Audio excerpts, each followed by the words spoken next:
l'Eurométropole de Strasbourg, donc, qui est un EPCI, est passé à la M57 dès le 1er janvier 2016.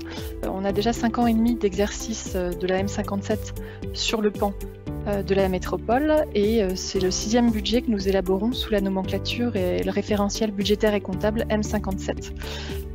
Je suis à la tête de la direction des finances et de la programmation qui œuvre à la fois pour la ville de Strasbourg et pour l'Eurométropole. Lorsque nous œuvrons, nous et les collègues responsables financiers et comptables sur les compétences de la ville, nous œuvrons sous l'empire de la M14, et lorsque nous œuvrons sous compétences métropolitaines, c'est sous l'égide de l'instruction budgétaire et comptable M57.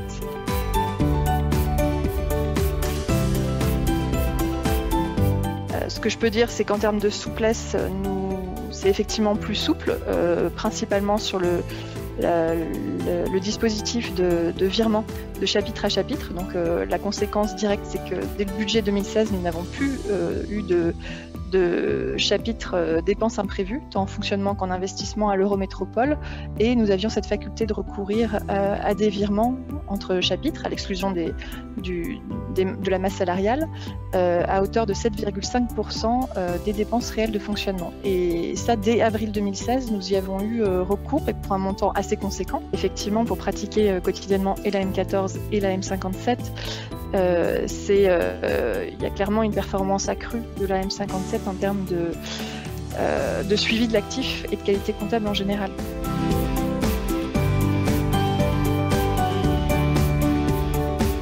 La finesse et la granularité du référentiel budgétaire et comptable M57 est accrue.